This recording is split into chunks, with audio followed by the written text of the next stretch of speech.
So hello everybody. Welcome to the Magick Bringers Rising chats for the week, where we are talking all about how to manage and how to move with the astrological influences so that you can stay centered in your intuition and in your embodied soul self so that you feel better, right? Stay tuned. Welcome to Magick Bringers Rising Chats, a show by Super Secret Powers. I'm your host, Lindsay Baldessano, and let's get ready for a dose of energy healing, channeled guidance, and humor to keep your intuitive flow open and your roots grounded so you can lead the life of healing, spiritual purpose, and magic that you want. So, yeah. Already this week is not turning out the way I thought it would. My hair is supposed to be purple. My hair is most definitely supposed to be purple. Purple is my thing, not blue. I like blue, but I want purple hair. So we're going to let this fade out a little bit and then fix it. But it is the micro new moon week. And there is just a lot of stuff going down. And I'm trying to center out and filter out the stuff that's just going on in my own personal life so that you can experience this beautiful thing a little bit more objectively. But I have blue fingers. I have blue nails. So, on to the astrology and energy report for the week.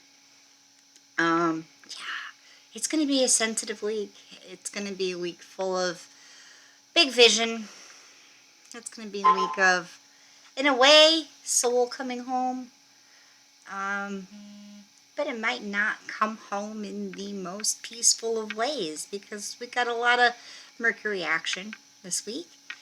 And we have, well, we have the micro new moon, but we're leading into next week, or I'm sorry, at the end of September, we're leading into having all of our planetary bodies in the solar system in retrograde, at least the ones that astrology counts, right? Or most astrology sources, let's say.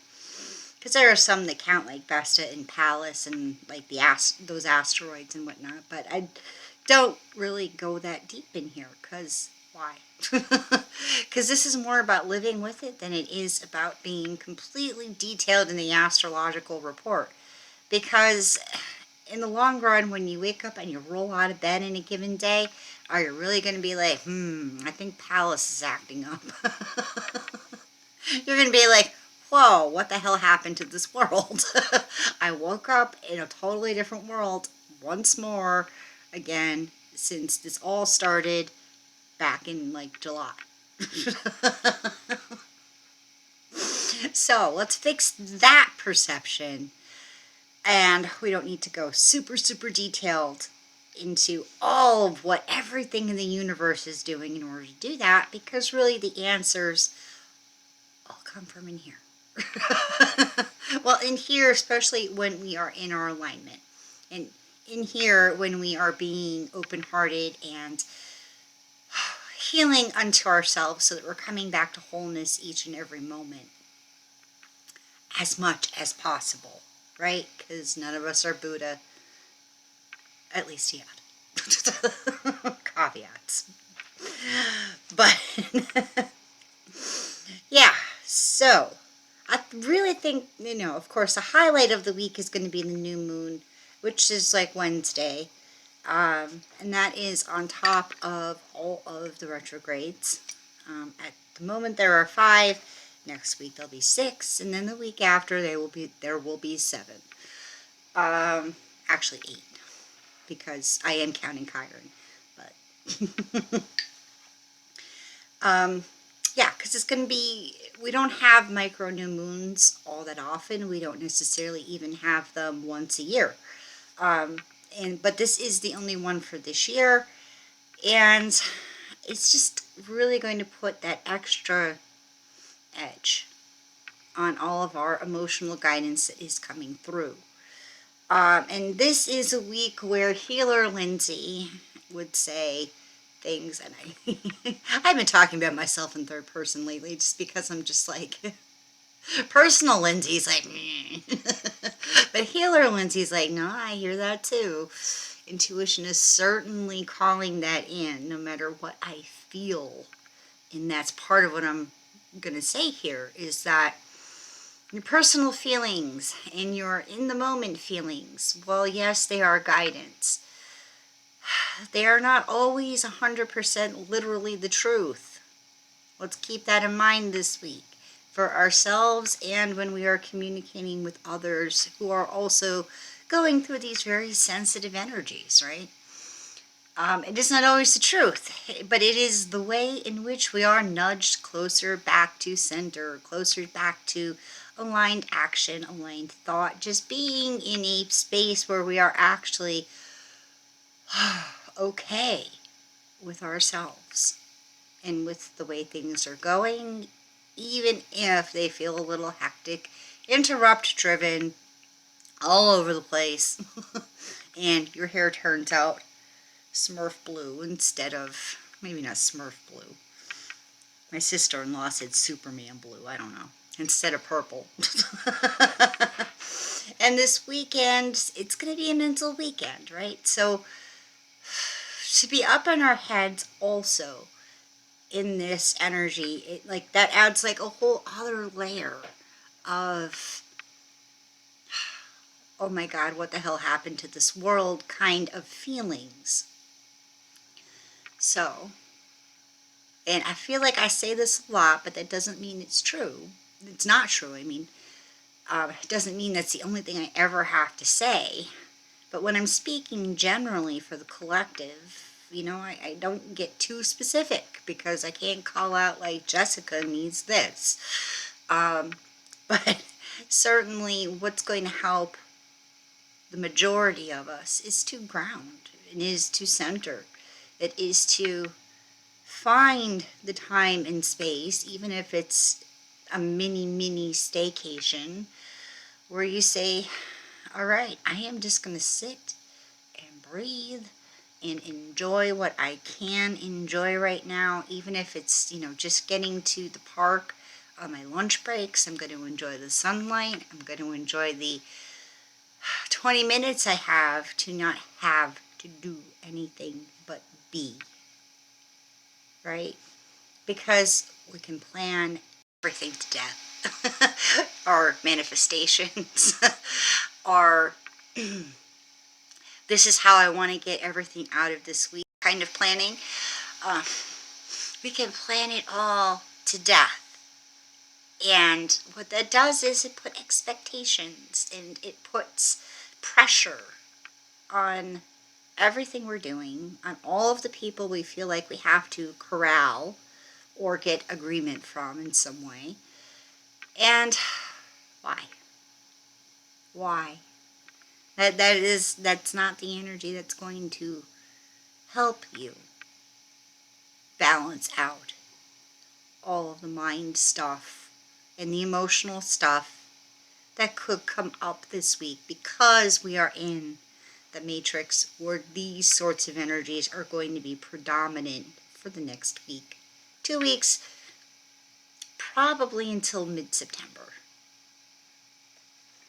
Now, I say mid-September because that is when both Venus and Mercury will be out of retrograde action by mid-September. So, that's a month from now. Like the 15th-ish of September is when Mercury goes direct, and Venus will go direct before that.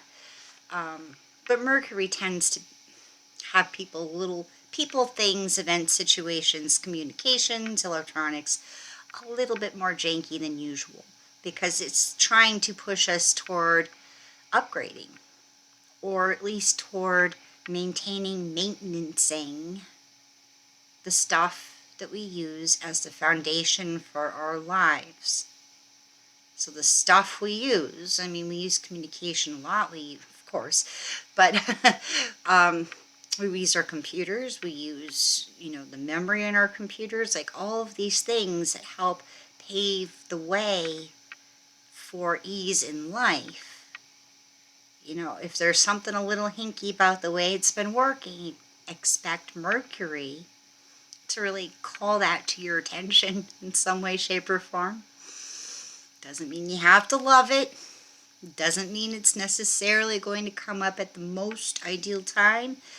But what upgrades you do find, even if it's not the most expensive version, because it's not really what Mercury wants you to do. It just wants you to make sure that you're going to be good for the next 4 months or so until it goes retrograde again. As long as you can keep working and you have life, or that part of your life, whether it's your car or your refrigerator, figured out for the next 4 months, Mercury's pretty satisfied. And it does feel a little bit like when you do find the right thing, or the right thing to at least get you through, because now it's been called to your attention and now you're being proactive, it does feel kind of serendipitous. It does feel like somebody, some force, some, I don't know, whatever, because I tend not to try and personify things like Mercury. I can see how the personality aspects and descriptions of planets help, but I'm always not like, he's doing this to us, because I don't like to personify it. But that's why they're energies, and that's why they're influences to me. Anyway, he's not out there going like, yeah, need the best and the latest. He's just saying like, just make sure all this stuff is working, because you use it an awful lot, and it's going to be harder on you if it stops working and you don't fix it and you don't take care of it. Right? So there we go. But before we get on to light language, I wanted to tell you all about something I have coming up. So are you tired of feeling like you're just going through the motions with your patterns and self-sabotage? Are you afraid to follow your gut and make the changes you know you need to make? Well, join us, me and my friend Andrea, for a transformational experience that will help you awaken your sense of intuitive flow, vitality, and fulfillment. Why would you want to stay stuck in that chaotic spiral where you're afraid to do anything, afraid to trust anything, especially yourself? You have the power to create the life and opportunities you only ever admitted in your deepest heart of hearts that you wanted. And now it's time to start cultivating your intuitive skills, your mindset, and your confidence so that your radiance shines through, so that you can begin really fully moving toward those life and dreams you've always wanted, but were afraid to even voice it to the universe.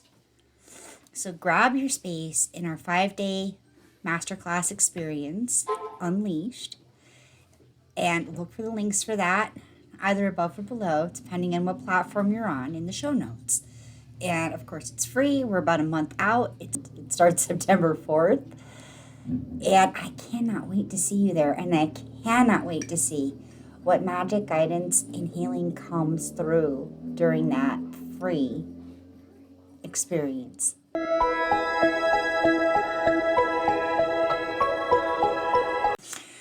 So, welcome to Light Language Time. Today is a very tonal day. Yeah, who knows what'll come through. But we're going to start with a 963 and then dive into some of the angel tones at the 4000s. Just because it's a different kind of grounding and centering day. I mean, so many times we take grounding to mean just earthing, just putting our feet and concentrating on what the earth has to say. But we can literally ground and or anchor or focus on just about anything. Any kind of tone, any kind of frequency, any kind of dimensional stuff. Grounding is really just a matter of tuning in, kind of completing the circuit, or maybe even melding to some extent. It might depend on how your personal experiences feel around that. But, let's try grounding from a much higher vibration today, right? Because I don't know, body feels low, right? Body feels very low.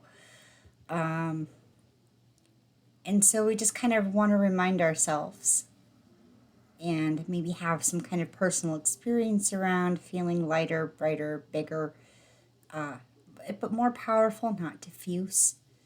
And just bringing ourselves back in for every good reason.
this back down a little bit.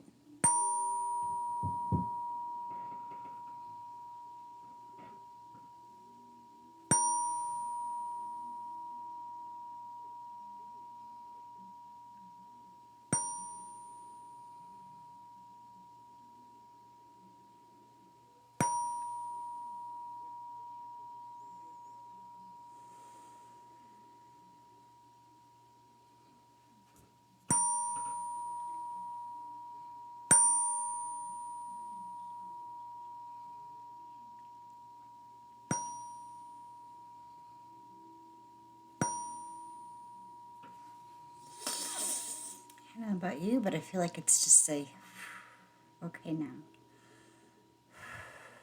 Okay now. I'm like coming in from a very higher place as I move everything down through my system.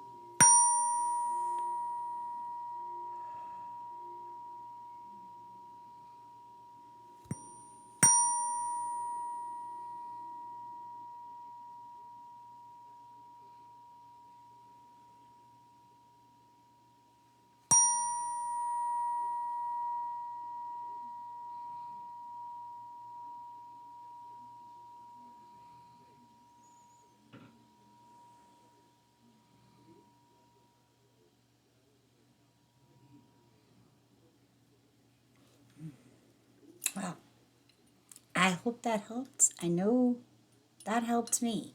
I wasn't so sure when I started, but of course, sometimes you just gotta go with it, right?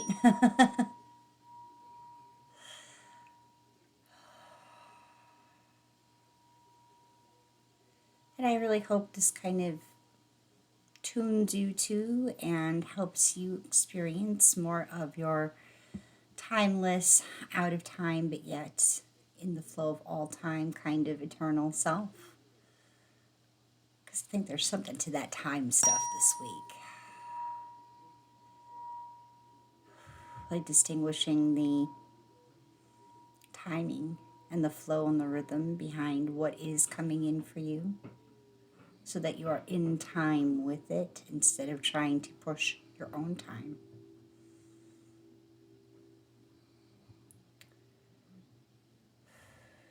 Deep week.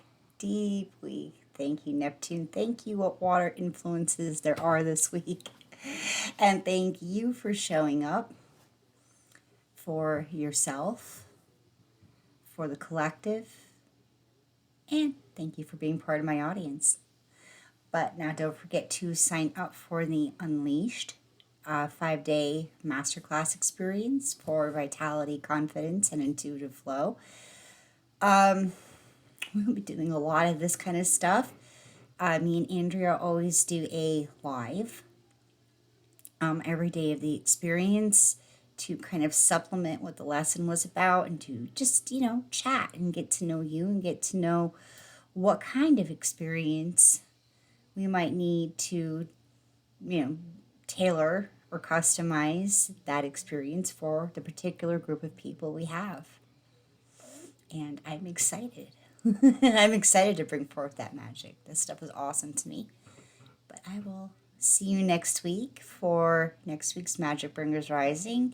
And I will see you Wednesday for our Living with Intuition chat with Andrea on Facebook and later on YouTube for Living with Intuition. But I will see you then. Don't forget to like, follow, share, subscribe, because you need this, right? That's why you're here. You need this, and this is here for you. Love you all. Brightest blessings.